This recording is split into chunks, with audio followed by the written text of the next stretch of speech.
Hello everyone, this is Stephen Balch, your instructor for Introduction to Macroeconomics at Ozarka College. Today what I want to do is give you a little bit of feedback on the chapters 10 through 12 activities that I finished grading last week. And then I'm going to tell you a little bit about, or give you some feedback on the midterm exam, which closed late last week. Also, I need to tell you a little bit about midterm grades, which will be posted later this week. And then finally, I'm going to tell you about chapters 13 and 14 activities, which are due early next week. Okay? All right. So the first thing is, like I said, I did finish grading the chapters 10 through 12 activities last week.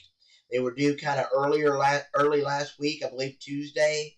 And so you should have already gone in and looked at your grades for those activities because you've had plenty of time to do that. If you haven't done that yet, go ahead and do that as soon as you can. Let me know if you have any questions. As I was grading the assignment, I tried to be very specific on why I had to count any points off if I did have to count points off, and what the correct answer was. But if you have questions, if I didn't include enough information there for you to understand, just let me know and I'll be glad to explain it to you, or give you some further information on it. Most of you did well on the chapters 10 through 12 activities. I did notice, though, that there are a few of you who are relying way too much on AI tools and other external sources to do the work on your assignments. And I'm going to be really looking at that very closely for the remainder of the semester. And I actually had to give some zeros for some of the assignments this time because some of you are, like I said, relying way too much on AI. And I think a lot of it comes down to some of you are just waiting too late to get started on the activities, and you get, within a couple of hours of the time that you've got to get it submitted, and you start looking for shortcuts. And one of the easiest shortcuts is the AI tools. And then some of you don't even have time to actually read the answers that the AI is giving you. And that's where the problem is, because then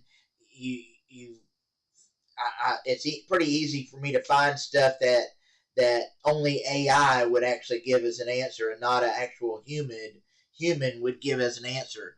And so the best way to prevent that from happening is to get started earlier. That way you have time to look through the resources, watch the videos and so forth, and actually use the resources that are provided to do your work. And like I said, most of you are doing that.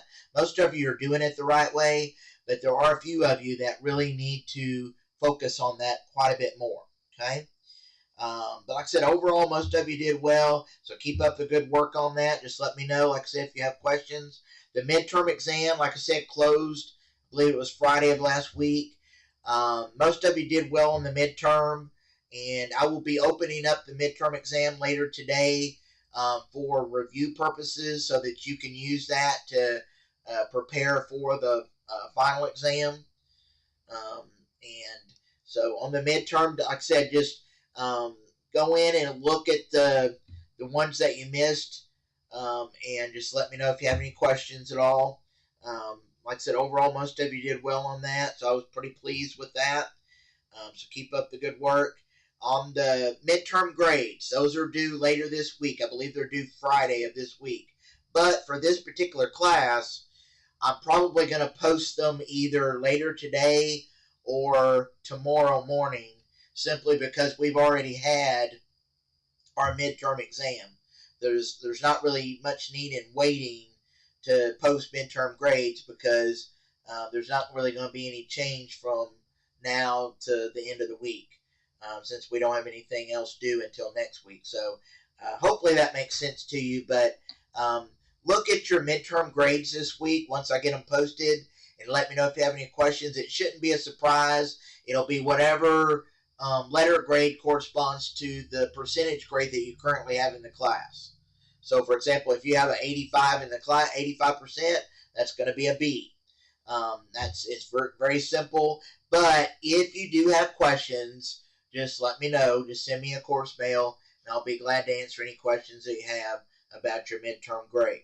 All right. The last thing that I need to remind you of today is on the activities page here, our next set of activities. Right now, we're on week 9 of the semester, and we don't have anything due this week, but we do have work due the first day of next week. So don't let this next set of activities sneak up on you. Go ahead and be working now, and don't procrastinate and wait till Sunday because you won't have time to look through all the resources, and then you're going to have to rely way too much on AI, and that's going to be a potential academic integrity violation. So just, like I said, go ahead and be starting on these chapters 13 and 14 activities now this week, and prevent the problem of running out of time on Sunday. Okay, so like I said, chapters 13 and 14 activities, the assignment, test, and discussion are all due by Sunday, March 15th. Okay, so you've got just a little under a week to be working on those activities. Hopefully you've already gotten started, but if you haven't, please go ahead and do that as soon as possible. All right. Chapter 13, by the way, covers fiscal policy, which is government intervention in the market through purchasing, taxation, and transfer payments.